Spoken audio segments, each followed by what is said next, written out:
네, 우리 함께 말씀을 보겠습니다. 에스더서 8장 1절부터 17절 말씀입니다. 에스더서 8장 1절부터 17절, 제가 먼저 1절을 읽도록 하겠습니다.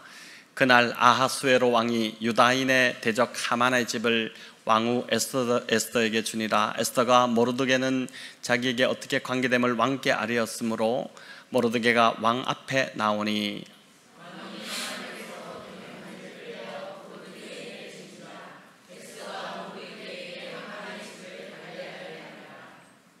에스더가 다시 왕 앞에서 말씀하며 왕의 발 아래 엎드려 아각 사람 하만이 유다인을 해하려 한 악한 꾀를 제거하기를 울며 구하니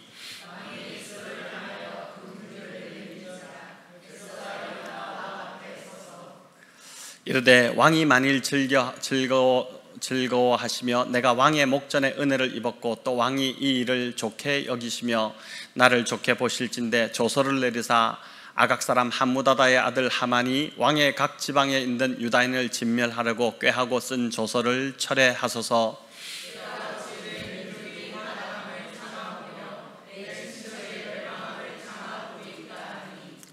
아하수에로 왕이 왕후 에스더와 유다인 모르드게에게 이르되 하만이 유다인을 살해하려 함으로 나무에 매달렸고 내가 그 집을 에스더에게 주었으니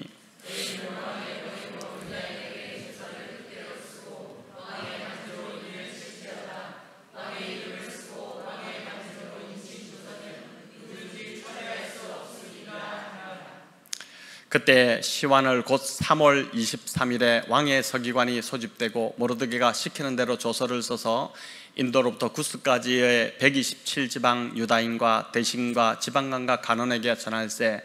각 지방의 문자와 각 민족의 언어와 유다인의 문자와 언어로 쓰되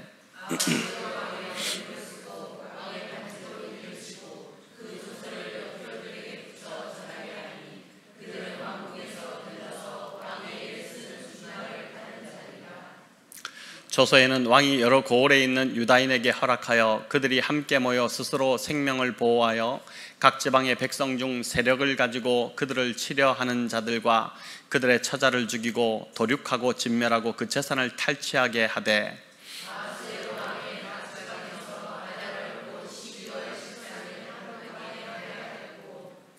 이 조서 초본을 각 지방에 전하고 각 민족에게 반포하고 유다인들에게 준비하였다가 그날의 대적에게 원수를 갚게 한지라.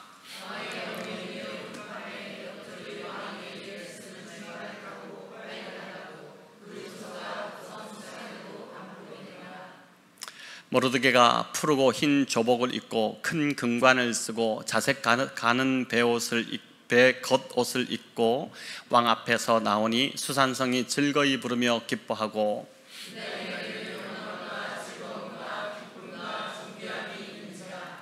같이 읽겠습니다. 왕의 어명이 이르는 각 지방 각 읍에서 유다인들이 즐기고 기뻐하여 잔치를 베풀고 그날을 명절로 삼으니 본토 백성이 유다인을 두려워하여 유다인 되는 자가 많더라. 아멘. 네, 에스더서를 오늘 8장으로 좀 마무리하려고 합니다. 주일에 빌립보서 4장을 가지고 또 이제 주일 GQS 본문이 그 본문이라서 또 빌립보서를 그렇게 전하고 이제 또 역대상으로 넘어가도록 하겠습니다. 뭔가 부지런히 지금 빨리빨리 또 지나가고 있습니다. 말씀을 잘 따라오시면 좋겠습니다. 네, 오늘 슬픔이 변하여 기쁨이 되다 이 제목으로 함께 은혜를 나누고자 합니다. 여러분, 영화나 드라마에서 흥미를 돋우는 요소가 있는데 그건 바로 이제 반전입니다. 반전 효과가 참 중요하죠. 예측하지 못한 순간에서 반전이 일어나면 스토리가 굉장히 흥미진진해지고 또 손에 땀을 쥐게 하고 그 다음 내용이 어떻게 될지 또 궁금하고 막 기대가 되고 그렇습니다. 한국 드라마는 보니까 한국 드라마를 진짜 잘 만들죠. 세계 수출하고 하는데 한국 드라마는 보니까 꼭 마지막 마칠 때쯤에 반전이 일어납니다. 그래서 이제 다음번에 안 볼 수 없도록 다음 회를 꼭 보도록 그렇게 만드는데 잘 만드는 거죠. 여러분, 우리가 함께 묵상했던 이 에스더서가 사랑받는 이유도 바로 이 반전이 거듭되는 이야기가 에스더서이기 때문에 그렇습니다. 특별히 오늘 읽은 이 8장은 우리가 길게 읽었는데 그 반전의 최종판이라고 할 수 있습니다. 에스더서 7장에서 하만이 모르드게를 매달려고 준비했던 그 장대에 하만이 매달려 죽음을 맞이하는 그 반전이 일어났었죠. 여러분, 하만이 세운 장대의 높이가 얼마나 되시는지 아십니까? 성경에 나오죠. 몇 규빗이라고 나오냐면은 50규빗이라고 나옵니다. 이걸 좀 환산해 보면 무려 22.5m 정도가 됩니다. 엄청 높은 장대를 세운 것입니다. 하지만 그 장대에 결국 하만이 매달려 죽는, 자기가 세운 장대에 자기가 매달려 죽는 그 반전이 일어났습니다. 이 장면을 읽을 때는 어떻습니까? 속이 시원하죠. 통쾌합니다. 막혀있던 속이 뻥 뚫리는 그런 느낌입니다. 그래서 유대인들은 이 불임절을 12월 13일, 14일 이렇게 불임절을 지키게 하는데, 이 불임절을 지킬 때 꼭 에스더서를 전체를 다 읽게 했습니다. 에스더서를 읽는데 그냥 읽는 것이 아니라 발을 구르고 손바닥을 치면서 박장대소하며 읽는다고 합니다. 그만큼 이 에스더서의 내용이 통쾌하기 때문에 그런 것입니다. 대적을 물리치신 하나님, 그 하나님을 찬양하는 것이죠. 여러분, 7장에서 유대인의 원흉인 하만이 처형을 당했습니다. 그럼 다 끝난 것 아닐까요? 7장에서 에스더를 맞춰도 되지 않을까요? 그런데 또 반전이 남아 있습니다. 하만은 처형되었지만 하만이 작성하여 왕의 그 반지에 직인을 찍고 페르시아 제국 127도 그 지방에 다 이제 보냈던 그 조서의 효력은 여전히 살아 있었기 때문입니다. 그 조서가 어떤 내용이었습니까? 아달월, 즉 12월 13일에 페르시아 제국 내의 모든 유대인들은 모조리 학살하고 재산을 탈취하라는 그 명령이었습니다. 여러분, 왕이 내린 명령 같지만 사실은 하만이 다 악한 계획을 꾸려서 왕의 직인을 찍어서 보낸 것이었죠. 아주 사악하고 끔찍한 명령이었습니다. 한 민족이 다 몰살되고 진멸되는 날이 12월 13일이었습니다. 하만이 일방적으로 꾸민 조서를 왕이 이제 철회해 주지 않는 한 유다인은 멸망당할 수밖에 없었습니다. 이것은 그냥 변개치 못하는 페르시아의 법도였기 때문에 그런 것이죠. 여러분, 문제는 왕도 이 조서를 바꿀 수 없었다는 것입니다. 다니엘서도 보면은 다니엘에게 내렸던 다니엘이 결국은 그 법도에 걸려버렸는데 그래서 사자굴에 들어가지 않습니까? 왕도 이제 바꾸지 못하는 것인데, 고대 제국에서 왕의 말은 곧 법이지 않습니까? 하지만 페르시아는 특이하게도 왕이 직인을 찍고 법률을 공포하면 왕조차도 그 법률을 철회할 수 없게 만들어 놨습니다. 이렇게 한 이유는 절대 군주의 그 독단적인 어떤 결정을 막기 위함이었다고 볼 수 있죠. 자, 이런 상황에서 오늘 본문을 보니까 에스더가 다시 왕 앞에 나아가게 됩니다. 우리 8장 3절을 같이 읽겠습니다. 에스더가 다시 왕 앞에서 말씀하며 왕의 발 아래 엎드려 아각 사람 하만이 유다인을 해하려 한 악한 꾀를 제거하기를 울며 구하니. 자, 여기 하만이 유대인을 해하려고 했던 악한 꾀는 유대인을 진멸시키기 위해 그가 일방적으로 꾸민 조서이죠. 하만은 죽었습니다. 하지만 그가 내렸던 이 조서, 왕의 직인이 지켰기 때문에 이 조서는 여전히 살아 있습니다. 학자들은 당시 페르시아 제국의 전체 인구가 대략 1억 명 정도는 되었을 것이라고 그렇게 봅니다. 오늘날 인구와 이 고대 인구가 비교할 수 없겠지만 1억 명, 굉장히 많은 숫자죠. 그런데 그 중에 유대인이 몇 명 정도였겠습니까? 유대인이 1억 명, 페르시아 제국 내에 인구가 1억 명이었는데 그 중에 유대인이 몇 명이었을까요? 이제 학자들이 추정하기는 400만 명 정도였을 것으로 추정합니다. 굉장히 많은 숫자이죠. 그 많은 숫자가 그 유대인들이 한날 한시에 다 몰살된 판이었습니다.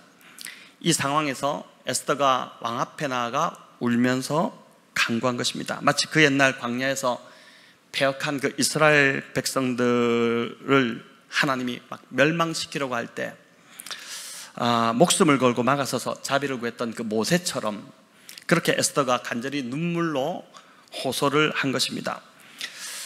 에스더는 하만이 처형되면서 그 재산을 왕에게 받았습니다. 왕이 하만의 재산을 몰수해서 에스더에게 주었죠. 왜 이걸 에스더에게 주었을까요? 국고로 환속시키지 않고 왜 에스더에게 주었을까?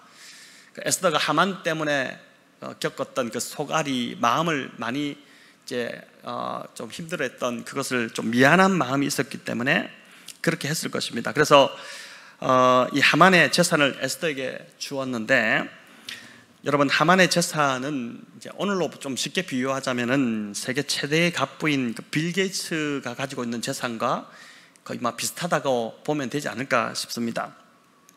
이런 재산을 받으면 아마 우리 대부분은 다니던 직장 그만두고 이제 좀 편하게 살려고 하겠죠.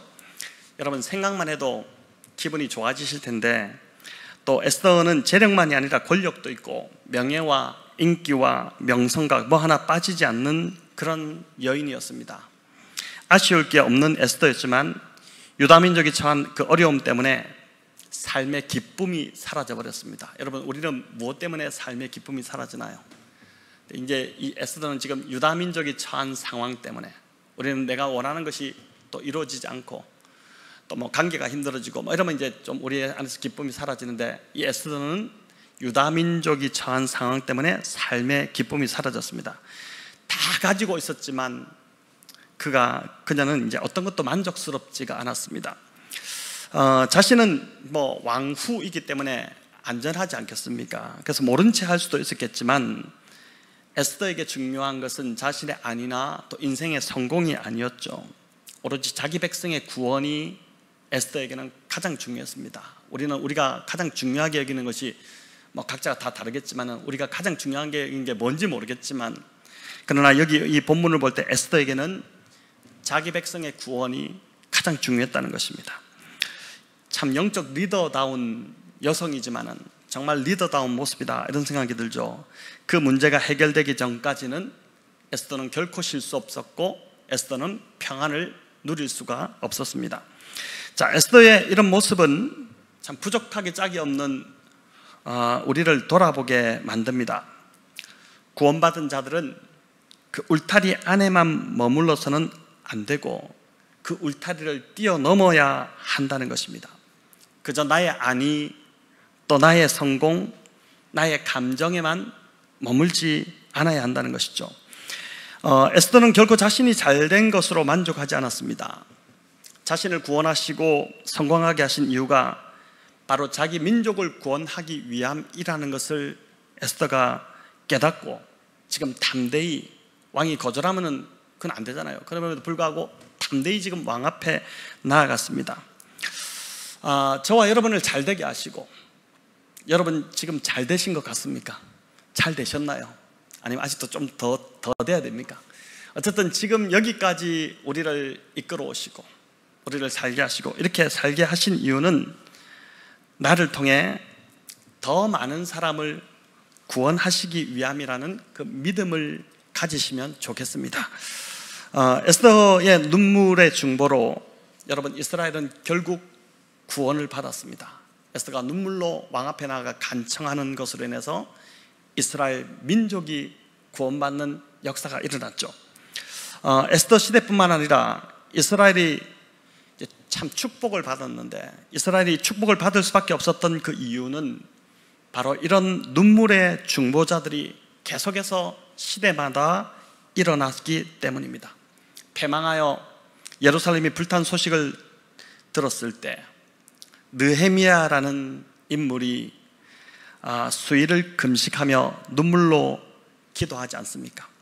여러분, 그는 그 당시 페르시아의 술관원이었습니다. 오늘로 말하면 대통령 비서실장 되는 굉장히 높은 위치에 있는 그러한 인물이었음에도 불구하고 대단히 높은 지위여서 자신의 안위에는 전혀 영향을 미치지 못할지라도 그가 고난받기로 자청하고 중보자로 나섰습니다. 여러분, 다니엘 역시 21일을 금식하며 이스라엘을 향한 하나님의 뜻을 묻고 이스라엘을 위해서 중보자로 자처하며 그렇게 나섰습니다. 이런 인물들이 있었기 때문에, 이런 중보자들이 시대마다 있었기 때문에 이스라엘이 축복을 받을 수 있었던 것입니다.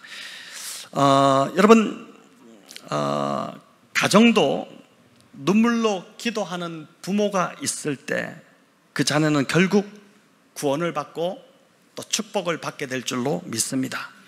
기도하는 부모 밑에 자녀 결코 망하는 법이 없다, 이 말을 했던 분이 바로 성 어거스틴의 어머니 모니카였죠. 모니카처럼 그렇게 믿음으로 중보하는 부모가 바로 저와 여러분이 되기를 저는 이 말씀을 준비하며 간절한 그런 소망이 생겼습니다. 또 집안에 문제가 있을 때도 내가 중보자가 되어 기도하면 여러분 반드시 변화되고 문제가 해결되는 일들이 일어나게 됩니다. 이제 기도하지 않기 때문에 그냥 계속 그렇게 가는 겁니다. 여러분, 반면에 에스겔 시대 때 보면은 하나님은 중보자를 간절히 찾으셨는데 결국 찾지 못하셨다라고 한탄하는 내용이 나옵니다. 우리 에스겔서 22장 30절 31절 같이 읽겠습니다. 이 땅을 위하여 성을 쌓으며 성 무너진 데를 막아서서 나로 하여금 멸하지 못하게 할 사람을 내가 그 가운데서 찾다가 찾지 못하였으므로 내가 내 분노를 그들 위에 쏟으며 내 진노의 불로 멸하여 그들 행위대로 그들 머리에 보응하였느니라. 주 여호와의 말씀이니라. 자, 여기 보면은 성 무너진 데 뭔가 문제가 생겨 구멍이 난, 여러분 성이 무너지면은 어떻게 됩니까? 그 성으로 대적들이 다 들어오잖아요. 우리의 삶에 무너진 부분 다 있잖아요. 그 부분을 위해서 막아서서 하나님께 기도하는 그 중보자를 에스겔 시대에 하나님이 그렇게 찾고 찾으셨는데 찾지 못하셨다는 것입니다. 여러분, 중보자가 없으면 하나님의 진노가 쏟아질 수밖에 없다는 것이 이 말씀이 보여주는 그 증거이지 않습니까? 여러분, 에스겔 시대에 하나님의 진노의 불을 막을 수 있는 중보자가 단 한 사람도 없었다는 것이 너무도 이상하지 않습니까? 그런데 오늘날도 보니까 이런 중보자를 찾기가 참 매우 점점 더 힘들어지는 것 같습니다. 우리가 빌립보서를 묵상했지만은 이제 디모데와 또 에바브로디도 같은 그 사람을 바울이 빌립보 교회에 이제 보내면서 정말 충성된 종들로 통해서 교회가 이제 세워지는 그 일들이 일어나는데 다들 자기 일만 생각하기 바쁘지 하나님의 일에는 관심이 적다, 그 이야기를 이제 그들을 추천하면서 바울이 하지 않습니까? 그런데 이들은 정말 하나님의 일에 자신의 모든 것을 드리는 자들이다, 그 고백을 하죠. 여러분, 오늘도 참 그런 것 같습니다. 다들 자기 일로 바쁘지 하나님의 마음을 헤아리기는 자가 없고 하나님의 일에 관심이 참 적습니다. 점점 더 그렇게 되는 것 같습니다. 하나님께서 오늘도 하나님의 일을 위해 함께 기도해 줄 그 중보자를 찾고 또 찾고 계신데 그 중보자가 없어서 한탄하시는 것입니다. 기도해야 될 자리에 중보자가 없어서 우리 하나님이 안타까워 하시는 것이죠. 저는 그 중보자가 바로 저와 여러분이 되기를 간절히 바라고 또 저희 교회가 되기를 간절히 바랍니다. 여러분, 그렇게 중보하는 자를 통해 교회는 살아날 수밖에 없고 또 가정도 살아나게 되고 문제도 해결되게 되고 또 이 지역도 변화되게 되는 일들이 일어나게 될 것입니다. 또 중보하는 그 사람도 우리 하나님께서 반드시 복을 부어주실 줄을 믿습니다. 네가 나의 중보자가 되어줘서 너무 고맙다. 이 시대에 정말 나의 마음을 가지고 시대의 아픔을 품고 기도하는 자가 너무 드문데 느헤미야가 그렇게 기도해줬고 모세가 그렇게 기도해줬고 다니엘이 그렇게 기도해줬고 그런 기도자가 있어서 역사가 움직여졌는데 오늘날 정말 그런 중보자가 없는데 네가 나의 마음을 헤아리고 나의 마음을 한 마음을 갖고 그렇게 기도해줘서 너무 고맙다. 너의 기도로 인해서 진노의 불이 이곳에 내리지 않았다. 이런 말을 듣는 저와 여러분 되시기를 간절히 바랍니다. 교회가 여러분 잘 되는 건 다른 건 없는 것 같습니다. 목회를 이제 저도 담임 목회 이제 거의 이제 8년을 지나가고 있다 보니까 제가 느끼는 것은 그냥 새벽마다 눈물로 간절히 중보하는 성도가 있을 때, 그런 성도들이 점점 더 차고 넘치게 될 때 결국 그 교회는 부흥하고 그 기도하는 자들로 인해서 그 성도들은 복을 받게 될 것입니다. 여러분, 교회 학교 부서들도 마찬가지입니다. 열심히 우리가 많은 프로그램을 준비하고 또 잘 가르쳐야겠지만은 에스더처럼 기도로 중보하는 한 교사가 있으면 그 교사로 인해 아이들은 복을 받게 될 것이고 그 부서는 부흥하고 성장할 수밖에 없습니다. 목장도 마찬가지죠. 우리가 지금 이제 대학 청년부까지 17개의 목장이 저희 교회에 있는데 이 목장도 여러분 중보하는 목자들로 인해서 목원들이 다 복을 받게 될 것입니다. 저는 저와 여러분이 이런 눈물의 중보자가 되기를, 하나님의 마음을 헤아리는 기도자가 되기를 간절히 소망합니다. 하만의 이 사악한 계획으로 작성된 조서를 철회해달라는 에스더의 눈물의 요청에 왕은 고민이 될 수밖에 없었죠. 페르시아의 법으로는 이미 한 번 내린 이 조서는 왕이라도 철회할 수 없었기 때문입니다. 하지만 하나님께서 왕에게 놀라운 대안을 넣어주십니다. 우리 7절 8절인데 같이 읽겠습니다. 아하수에로 왕이 왕후 에스더와 유다인 모르드게에게 이르되 하만이 유다인을 살해하려 함으로 나무에 매달렸고 내가 그 집을 에스더에게 주었으니 너희는 왕의 명의로 유다인에게 조서를 뜻대로 쓰고 왕의 반지로 인을 칠지어다. 왕의 이름을 쓰고 왕의 반지로 인친 조서는 누구든지 철회할 수 없음이니라 하니라. 자, 여기 조서를 뜻대로 쓰라, 이 말은 너희가 유리한 대로 한번 마음껏 써봐라는 것입니다. 마치 백지 수표를 던져주듯이 백지 조서를 던져주고 맡길 테니까 이 일을 성사시킬 수 있도록 너희가 마음대로 한번 써보라는 것이죠. 왕은 새로운 해법으로 이제 왕이 제시한 게 뭐냐면은 하만이 만들었던 사악한 법안을 무력화시킬 수 있는 새로운 조서를 작성하도록 허락을 해준 것입니다. 이미 발의된 첫 번째 법안은 파기할 수 없는 법안이니 새 법안을 만들어서 이미 첫 번째 썼던 그 법안을 이제 무력화시키도록 그렇게 한 것이죠. 여러분, 이 결정으로 인해서 상황이 완전히 역전이 돼버렸습니다. 그 새 법안의 내용이 11절에서 13절까지 나오는데 우리 같이 한번 읽어보겠습니다. 조서에는 왕이 여러 고을에 있는 유다인에게 허락하여 그들이 함께 모여 스스로 생명을 보호하여 각 지방의 백성 중 세력을 가지고 그들을 치려하는 자들과 그들의 처자를 죽이고 도륙하고 진멸하고 그 재산을 탈취하게 하되 아하수에로 왕의 각 지방에서 아달월 곧 12월 13일 하루 동안에 하게 하였고 이 조서 초본을 각 지방에 전하고 각 민족에게 반포하고 유다인들에게 준비하였다가 그날의 대적에게 원수를 갖게 한지라. 아멘. 무슨 말인지 아시겠죠? 여러분, 이 명령이 언제 실행됩니까? 아달월 곧 12월 13일에 즉 하만이 유대인을 멸절하려고 했던 바로 그날, 똑같은 동일한 날에 실행되도록 함으로 오히려 유다인들이 아니라 대적들이, 유다인들을 죽이려고 했던 대적들이 죽임을 당하게 하는 그 반전이 일어나게 합니다. 이제 하나님은 진짜 보니까 반전의 대명수이시고 또 반전의 전문가이십니다. 9절에 보면은 이 조서가 세 번째 달에 각 지방에 전해졌다 이렇게 나옵니다. 여러분, 세 번째 달은 3월을 말합니다. 유대인들에게는 12월에 이 일이 있을 거니까 9달 정도, 8달, 9달 정도에 준비할 수 있는 기간이 주어진 것입니다. 그렇게 해서 그 운명의 날이 왔는데 그 운명의 날에 페르시아 제국에서 죽은 대적들의 숫자가 이제 다른 본문에 나오지만은 7만 5천 명. 여러분, 어마어마한 숫자가 죽었습니다. 그리고 또 수산성에서만, 수도 수산성에서만 800명의 대적들이 이틀을 통해서 죽임을 당하게 되었죠.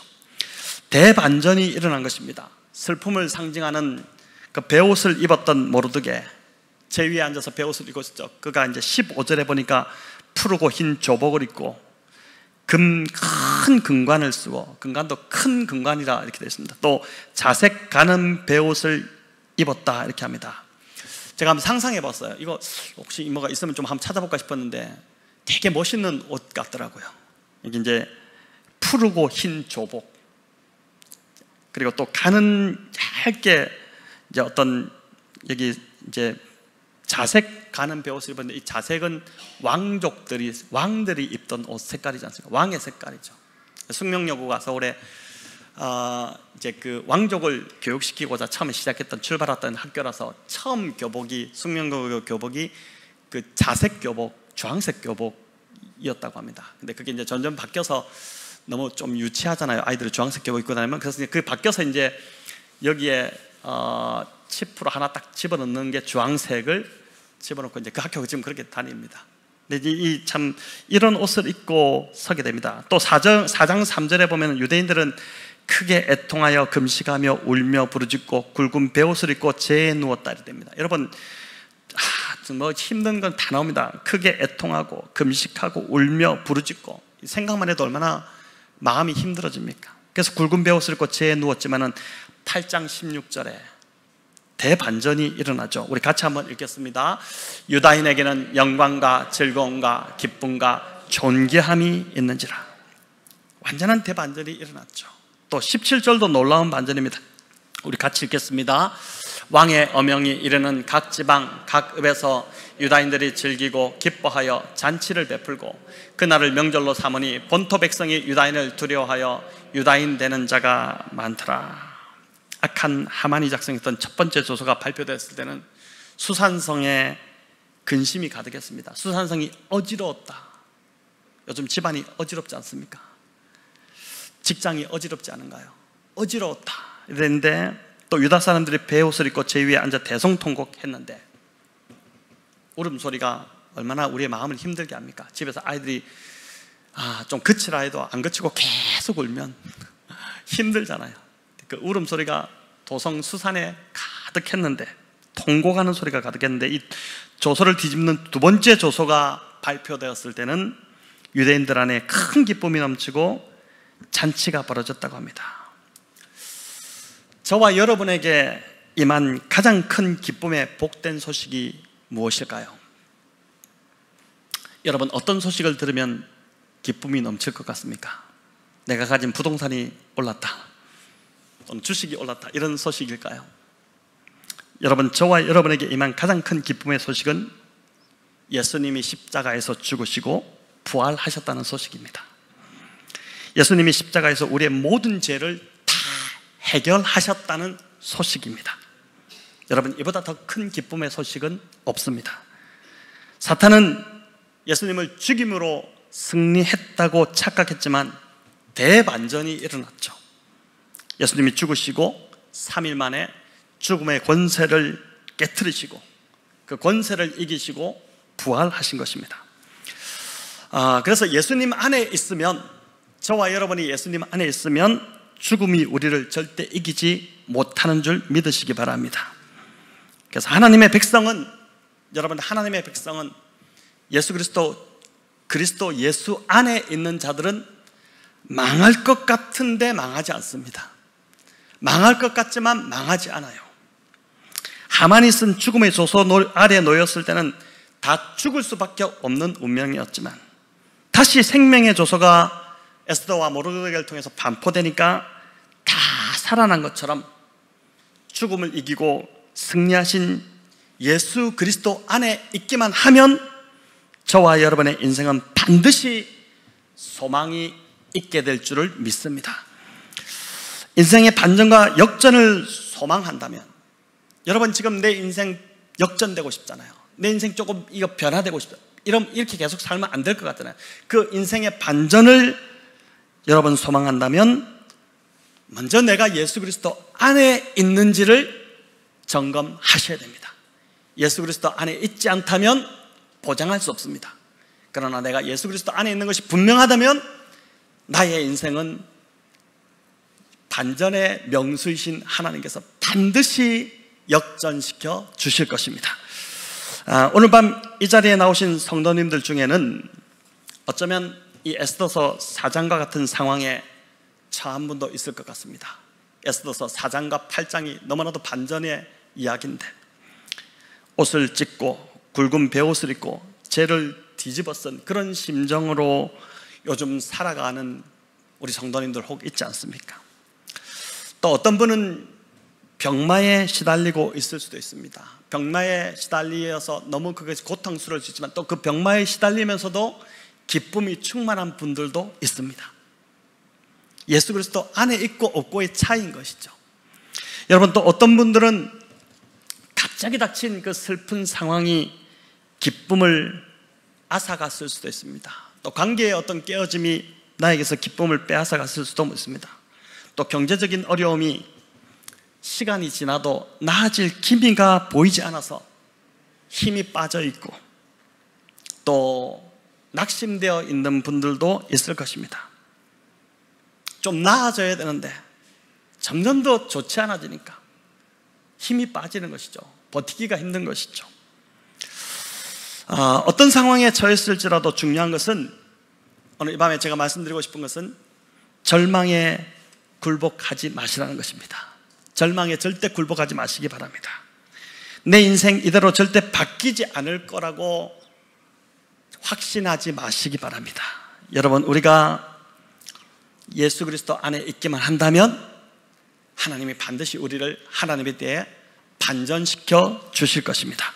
여러분, 성경은 에스더서뿐만 아니라 여러 본문에 이 반전의 이야기가 수두룩하게 들어있습니다. 반전의 하나님이 어떻게 인생들을 반전시키는지 그 이야기가 참 수두룩한데, 여러분, 아브라함과 사라는 모두가 다 불가능하다고 여겼고 자신들도 포기했지만은 하나님은 그 부부로 하여금 노년에 임신하는 반전을 일으켜 주셨습니다. 너무 기뻐서 웃었잖아요. 그래서 아들의 이름을 이삭, 웃음이라고 지었잖아요. 이 정말 말도 안 되는 일이, 웃을 일이 일어났기 때문에. 또 요셉은 형들에게 미움받아 이집트의 종으로 팔려갔고 또 거기다가 억울한 누명을 쓰고 감옥에까지 갇히게 되었습니다. 누가 봐도 끝난 인생이었습니다. 누가 봐도 더 이상 소망이 없는, 그냥 감옥에서 평생을 썩어야 되는, 그것도 보디발 장군의 아내를 건드렸다는 그 억울한 누명을 썼기 때문에 성범죄자잖아요. 그냥 인생이 끝난 그런 상황이었습니다. 하지만 하나님은 반전을 일으키셨어요. 그를 꺼내어 애굽의 총리까지 올리셔서 요셉의 인생을 역전시켜 주셨습니다. 모세와 그 백성들은 홍해에 가로막혀 더 이상 나아갈 수 없었지만 어떻게 됩니까? 홍해가 갈라지는 반전이 일어났습니다. 바다 한가운데가, 여러분, 막 넘실대는 그 검푸른 바다가 갈라질 줄을 감히 누가 상상이나 했겠습니까? 너무 놀라운 반전, 그 반전을 우리 하나님께서 일으켜 주셨던 것이죠. 여호수아는 가나안 땅의 첫 전투로 가장 견고한 요새였던 여리고와 맞서야 했습니다. 이중방벽으로 이루어진 이 성은 그 어떤 공성장비로도 뚫을 수 없는 철통, 그러한 성이었습니다. 여러분, 불가능한 일이었습니다. 여리고를 뚫는다? 그럼 불가능한 일이었습니다. 아니, 첫 전투에 가나안 전쟁을 하라고 명령하셨고 첫 전투를 맞이한다면 좀 쉬운 상대를 이기게 하셔서 사기를 좀 북돋아주면 좋으실 텐데 왜 하나님이 고약하게도 가장 어려운 이 여리고성을 치게 하셨을까? 여러분, 여호수아는 그저 말씀의 순종에 여리고성을 돌았고 마지막 6바퀴를 돌 때까지도 꿈쩍도 않던 성벽이 7바퀴를 돌자 그냥 무너져 내렸습니다. 이중방벽이 그냥 무너져 내렸습니다. 여러분, 이 상황이 믿어지시나요? 여러분, 이 상황이 믿어지신다면은 불가능할 것 같아 보이는 내 상황도 하나님이 반전을 이루어 주실 줄을 믿으시기를 바랍니다. 다니엘은 왕에게 절하지 않는다는 이유로 사자굴에 던져졌습니다. 누가 봐도 배고픈 사자, 으르렁거리는 사자에게 들어가자마자 잡아먹혔을, 그냥 떨어지자마자 팔다리 다 떨어졌을 것 같은데 그 다음날 보니까 아주 안전하게 사자굴에서 나오게 됩니다. 하나님께서 사자의 턱을 반전의 철끈으로 그냥 묶어버리셨기 때문에, 그렇기 때문에 이 일이 일어난 것입니다. 아니, 목사님 잠깐만요. 그건 성경에 나오는 이야기고 실제는 다릅니다. 세상을 안 살아보셔서 잘 모르시는 것 같은데 세상은 아니라고요. 내 삶에서는 그런 반전이 절대 일어나지 않습니다. 이렇게 말하고 싶은 분이 혹 있을지 모르겠습니다. 다른 사람은 몰라도 내 삶에서는 절대 그런 일이 일어나지 않을 거라고 확신하는 그런 대단한 믿음을 도대체 누가 심어준 것입니까? 당신의 미래에 하나님이 절대 반전을 준비하시지 않을 거라고 누가 말하던가요? 여러분, 과연 그런 엉뚱한 믿음을 누가 심어주었습니까? 사단 외에는 그런 말을 하는 자가 없습니다. 성경의 반전의 얘기가 가득한 이유는, 또 믿음의 이 조상들의 이야기가 성경에 많이 들어있는 이유는 오늘 내 삶에서도 하나님께서 반전을 일으키실 거라는 믿음을 주시기 위함입니다. 여러분, 내가 하도 안 믿으니까, 우리가 얼마나 안 믿습니까? 진짜 안 믿잖아요. 그러니까 제발 성경을 보고서라도 좀 믿으라고, 믿음을 가지라고 하는 것입니다. 맥스 루케도의 책에 실려있는 한 이야기를 좀 들려드리려고 하는데, 빈청이라는 이름을 가진 사람의 그 가족 이야기입니다. 미국에 사는 이 빈청은 하버드 의대를 졸업했고, 여러분 서울 의대도 힘든데 하버드 의대를 졸업하고 또 피부과 의사로서 정말 많은 업적을 쌓고 또 상을 받고 이렇게 했던 사람인데, 그의 이력은 너무 화려하고 대단해서 못하는 것이 없는 사람이었습니다. 근데 이제 맥스 루케도가 이 사람을 주목하는 이유는 지금 그의 그 위치 때문이 아니라, 그가 3살이었을 때, 아주 어릴 때잖아요. 기억도 못하는 그 3살이었을 때 있었던 그의 위치, 아니면 그의 가족의 위치 때문이었습니다. 그는 베트남에서 탈출한 보트피플 난민이었습니다. 빈청은 이제 베트남이 공산화되던 1975년에 남베트남에서 태어났다고 합니다. 그의 집안은 매우 부유했고 또 잘 살았는데, 이제 공산정권이 들어오면서 집과 재산 그 모두를 다 몰수당해버렸습니다. 이 빈청의 부모님은 보니까 더 이상 이 베트남에서는 소망이 없다고 여겨서 그렇게 판단하고 죽음을 무릅쓰고 이제 보트피플이 되어서 이제 배를 타고 남중국해로 나간 것입니다. 저도 이 글을 읽으면서 참 보트피플 정말 사람들이 힘들었겠다 이런 생각이 드는데, 바다에서 이제 해적을 만나기도 하고, 해적을 만나서 가져온 것 몇 가지 되지도 않는데 그것까지도 싹 다 그냥 빼앗기도 하고, 또 몇 번의 그 죽음의 위기를 겨우 넘겨서 도착한 곳이 말레이시아였다는 것입니다. 근데 그곳에, 그 해안에 도착했는데 그곳의 난민촌에서도 받아주지 않았습니다. 말레이시아 군인들에게도 구타당하고, 심지어 이 빈청의 어머니가 당시 임신 중이었는데, 동생을 이제 임신하고 있었겠죠.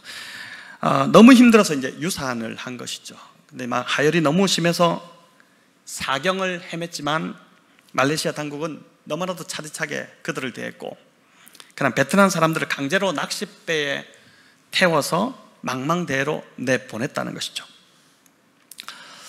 이 빈청의 글에 의하면 그도 거의 3살 때였으니까 거의 부모로부터 들은 이야기겠죠. 그 배에, 그렇게 크지 않은 배였는데 그 배에는 93명이 서로 살을 맞대고 배에서 떨어지지 않으려고 그냥 붙어 있었던 겁니다. 그렇게 맞대고 앉아 있었다고 합니다. 마실 물도 말레이시아 당국에서 준 게 4.5리터 통 하나 주고 그냥 끝이었어요. 그러니까 물이 너무 제한되어 있으니까 그 어린아이들에게 조금씩 한 모금씩 먹이면서 겨우 며칠을 버티고 있었습니다. 배는 엔진도 없었고 돛도 없어가지고 그냥 망망대해에 떠 있었고, 망망대해에 떠 있다 보니까 햇볕을 고스란히 받지 않겠습니까? 갈증과 또 그 뜨거움으로 또 배멀미로 사람들이 점점 죽어가고 있었던 것입니다. 닷새를 그렇게 보냈을 때 이 빈청의 아버지가 전에 한 번도 해보지 않았던 행동을 했다고 합니다. 그게 뭐냐면은 배 한가운데서 무릎을 꿇고 기도한 것입니다. 베트남 사람이니까 기독교인이 아니거든요. 근데 뭐라고 기도했냐면은 창조주 하나님이 계심을 믿습니다. 그리고 그 하나님이 우리를 이렇게 죽기를 바라지 않으신다고 믿습니다. 왜냐하면은 사랑의 하나님이라고 들었기 때문입니다. 이렇게 기도한 것입니다. 여러분, 저와 여러분도 하나님이 이대로 죽기를 바라지 않으신다고 믿으시죠? 그냥 이렇게 죽기를 바라고 그냥 내버려 두시는 하나님이 아니심을 믿으시죠? 그럼 반드시 우리의 삶도 반전시켜 주실 것입니다. 여러분, 이 빈청의 아버지가 그러면서 뭐라 했냐면, 하나님 이 기도를 들으신다면 제발 비를 내려주십시오.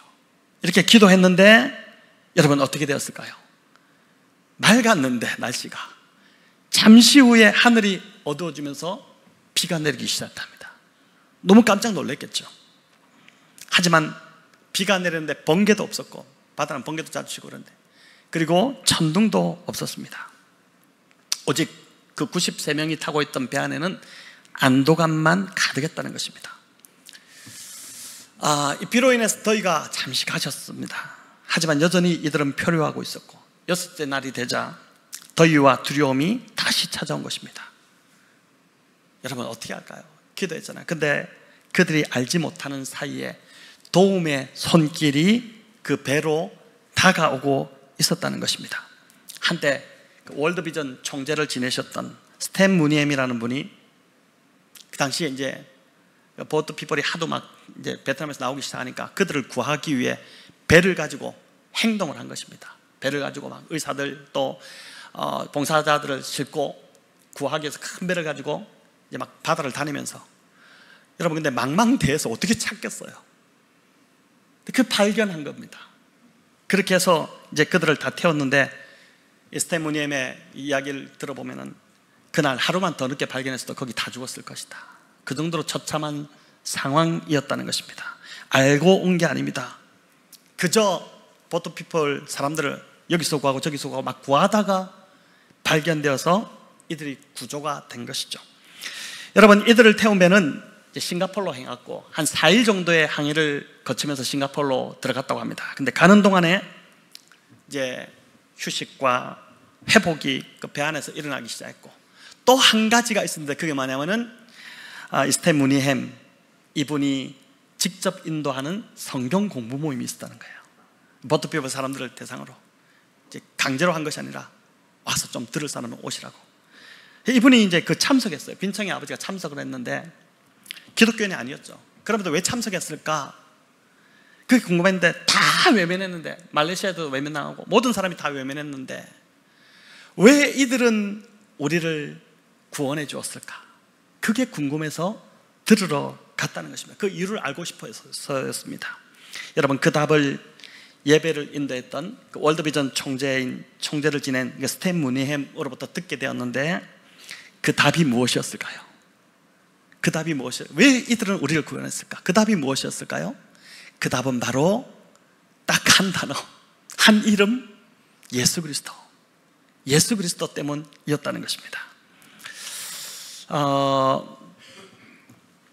이분이 그 이야기를 들으면서 예수님이 나를 사랑하셨구나, 하나님이 그 기도를 응답하셨고 그렇게 보내셨구나, 나를 사랑하시는구나, 이 사실이 깨달아지면서 나는 이제 다시는 이전 삶으로 돌아가지 않겠구나라는 확신이 들기 시작했답니다.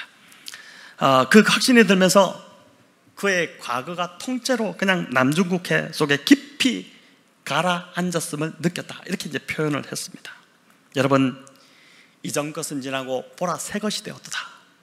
이 일이 바로 이분 안에 일어난 것이죠. 그러니까 진짜 하나님이 베트남 사람들도 사랑하시고 다 사랑하시잖아요. 우리가 지금 기도하고 있는 열방의 사람들 다 하나님이 사랑하시잖아요. 그들을 기억하셨고 그들을 잊지 않으셨고, 그렇게 그 망망대해서 하나님 앞에 기도했던 그 기도를 하나님이 들으시고 비를 내리시고 그 다음날 구조자를 보내서 그들을 살리셨던 것입니다. 여러분, 이들은 하나님의 은혜로 미국으로 인도되었고 거기서 이제 그 자녀들이 당연히 교회를 나가지 않았겠습니까? 다 나가면서 신앙인으로 자라고, 그러면서 그 많은 자녀들을 뒀는데 이 자녀들이 하버드, 예일, 미국의 뭐 스탠퍼드 유수한 명문 대학을 다 졸업하면서, 참 이 집안에 그 이제 비단 그 학위로 뭐 판단하기 그렇겠지만은 학위가 몇 개였나? 박사 학위가 5개, 석사 학위가 5개. 전체 아이들이 가진 학위를 다 합하니까 21개가 되는 놀라운 하나님의 은혜가 부어지는 그런 일들이 일어났다는 것입니다. 여러분, 빈청의 집안에 이런 반전이 일어날 줄을 어떻게 알았겠습니까?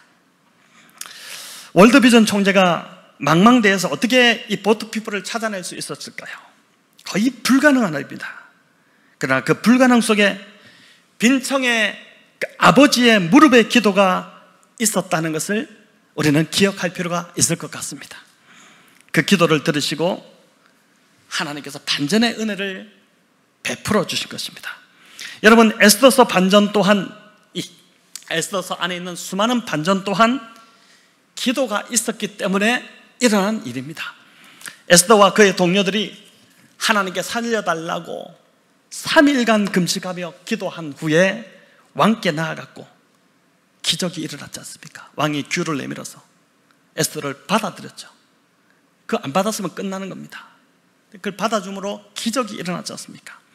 여러분, 그래서 힘들어도 우리가 반드시 포기하지 말고 지켜야 할 자리가 있습니다. 바로 기도의 자리입니다. 기도하지 않으면 내 삶은 계속 힘들고 시간이 지나도 문제는 해결되지 않습니다. 안 돼요. 하지만 기도하면 그 기도에 응답하시는 하나님께서 반전의 은혜를 반드시 베풀어 주실 줄을 믿으시기를 바랍니다. 여러분, 오늘 이 말씀을 통해서 어려움 앞에서 내가 정말 에스더처럼 작정하고 이 어려움을 좀 벗어나게 해달라고 여러분 작정하고 금식하며 기도했는지를 한번 돌아보십시오. 어렵다 힘들다 이 사람 전화하고 저 사람 전화해서 계속 힘들다고 말은 그렇게 하면서 정작 이 어려움에서 나를 좀 벗어나게 해달라고 진짜 이 에스더처럼 단 하루라도 한 끼라도 금식하면서 하나님 앞에 무릎 꿇고 기도했는지를 여러분 한번 돌아보시기 바랍니다. 많은 경우 우리는 기도 없이 그저 탄식만 하고 있고 절망만 할 뿐입니다. 더 힘든 것은, 제가 보니까 더 힘든 것은, 다른 것은 작정을 잘 하면서도 정작 가장 중요한 기도는 작정하지 못합니다. 여러분, 그래서 계속 힘든 거죠. 그래서 계속 힘든 겁니다. 여러분, 그리스도인은 믿음으로 사는 자들입니다. 다른 것 없어요. 우리가 무슨 빽이 있습니까? 우리가 뭘 가진 게 있어요? 우리 믿음으로 사는 자들이죠. 우리 능력으로 사는 자들 절대 아닙니다. 여러분, 반전의 은혜를 베풀어 주실 우리 하나님을 바라보며 그 믿음으로 사는 자들이 저와 여러분입니다. 여러분, 이 믿음으로 지금의 이 어려움을 잘 버텨내시기를 바랍니다. 지금의 고난이 힘들다고 불평하지 마시기 바랍니다. 여러분, 불평하는 그 순간에도 하나님은 얼마나 사랑이 많으신지 반전의 그 놀라운 은혜를 준비하고 계십니다. 나는 지금 불평하고 있는데 하나님이 그걸 준비하고 계세요. 나중에 얼마나 부끄러워집니까? 내 입이 얼마나 부끄러워져요. 그렇게 불평했던 게 얼마나 부끄러워집니까? 하나님은 지금 열심히 준비하고 계신데. 그래서 우리는 늘 기도하고 감사하고 버텨내야 합니다. 다시 말씀드리지만 하나님의 백성은 망할 것 같지만 절대 망하지 않아요. 망하지 않습니다. 내 삶 망할 것 같죠? 주 안에 있는 한 절대 망하지 않습니다. 예수 안에 있는 한 절대 망하지 않아요. 반전을 일으키시는 하나님께서 저와 여러분의 하나님이시기 때문에 그런 거예요. 여러분, 하나님께서 저희 교회에도 반전의 역사를, 이 반전의 은혜를 계속해서 일으켜 주시기를 저는 간절히 바랍니다. 힘들어도 여러분 기도의 자리를 떠나지 마시기 바랍니다. 그 기도의 자리에서 제가 보니까 교회 기도의 자리가 가득 차면은 정말 재미가 있어요. 교회가 뭔가 잘 이렇게 은혜 안에 자라갑니다. 기도의 자리가 비기 시작하면 기쁨이 사라지기 시작해요. 진짜 그런 것 같습니다. 그래서 사명을 가지고 기도의 자리를 지키셔야 합니다.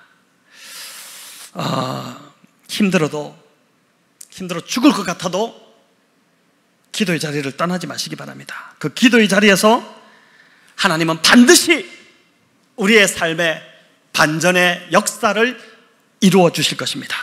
여러분, 이 믿음을 가지십시오. 믿음을 가지십시오. 하나님 살아계시잖아요.